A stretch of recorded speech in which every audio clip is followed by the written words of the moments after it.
কিছুমান অসুবিধা এয়ে হৈছে, আমি এতিয়া পোহৰ নাই, ধৰক পানী নাই, গতিকে আন্ধাৰতে এতিয়া আছোঁ। এতিয়া ইয়াতে লাইটৰ কাৰণে লাইনমেনো বিচৰা হ'ল, তেওঁলোককো বিচাৰি নাপালোঁ।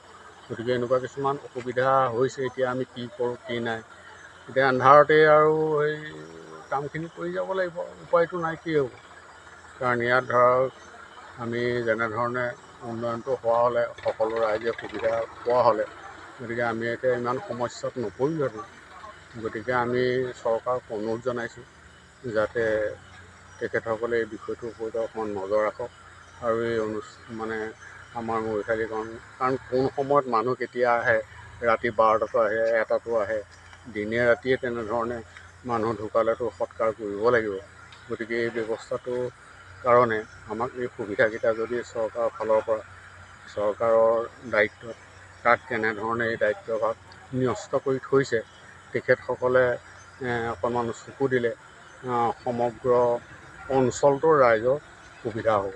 ভৱিষ্যতে যাতে এই কথাটোৰ প্ৰতি আমাৰ ইয়াত দায়িত্বত থকা বিষয়ববীয়াসকলে গুৰুত্ব দিয়ে, সেইটো আমি অনুৰোধ জনাইছোঁ। এতিয়া এইটো আন্ধাৰ, এতিয়া এইটো কিয় জ্বলা নাই, কি কথা, আমি কিবা বিজুতিয়ে নে ইয়াত কিবা দায়িত্বত থকাজনে ইয়াত জ্বলাবলৈ অহা নাই নে নাজানো, কিন্তু এতিয়া আন্ধাৰ অৱস্থাত আছে। গতিকে আন্ধাৰৰ মাজেদি আমি এতিয়া এইখিনি কাম কৰি আছোঁ আৰু উপায় নাই। পানীৰ উপলব্ধ নাই, পানী এতিয়া মটৰ বেয়া হ'ল, পানীটো এতিয়া হোৱা নাই। গতিকে সেইটো এটা সমস্যাৰ সন্মুখীন হৈছে। এতিয়া 7-17টাই বহুখিনি কথাই দিনৰ ভাগত মোটামুটি কামখিনি ধৰক চলি যাব, কিন্তু ৰাতিটো এটা সমস্যাত পৰিব লাগে। গতিকে এইটো এটা ডাঙৰ কথা হৈছে। গতিকে দায়িত্বত থকা সকলে অন্ততঃ এই বিষয়টোলৈ চকু দিবলৈ আমি অনুৰোধ জনাইছোঁ। বিষয় এয়ে যে বোকাখাট এখন আজি বহুত পুৰণা মহকুমা ঘোষণা কৰা, তাৰপিছতো সমজিলা হ'ল। এতিয়া বৰ্তমান আমাৰ এজন কেবিনেট পৰ্যায়ৰ মিনিষ্টাৰো আছে, আৰু তথাপিও আমাৰ এই বোকাখাটত এই ৰাজহুৱা শ্মশানখনৰ অৱস্থা আজি যি অথৈবচ হৈছে নহয়, ইয়াক ক'বলৈ ভাষা নাই। আৰু আমাৰ এতিয়া আপুনি দেখিছে, এজন আমি ডেড বডি লৈ আহিছোঁ ইয়াত জ্বলাবলৈ। ইয়াত কোনো লাইটৰ ব্যৱস্থা নাই, পানীৰ ব্যৱস্থা নাই, আৰু এনেকুৱা বহুতখিনি আমাৰ অসুবিধা।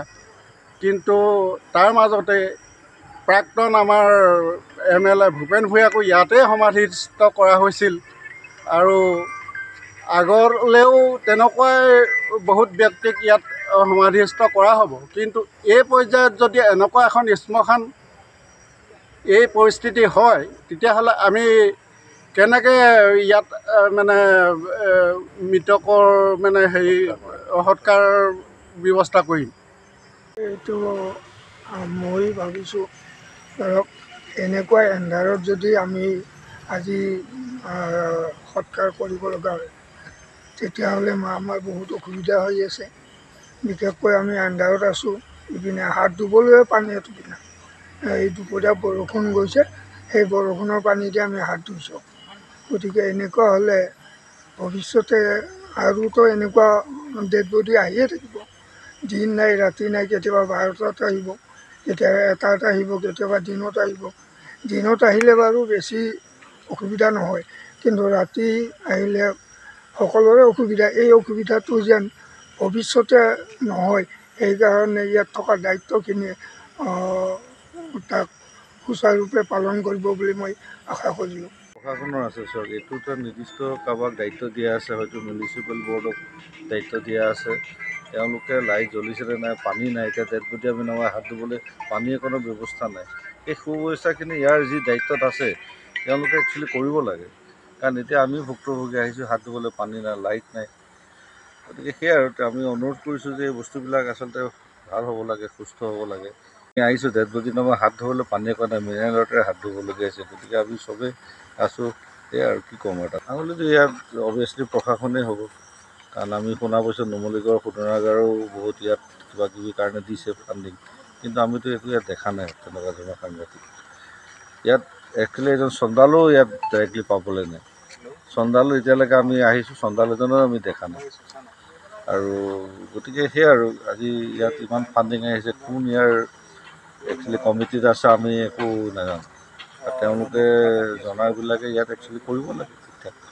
সেয়াই আৰু এইটো তেওঁলোকেও চাব লাগে।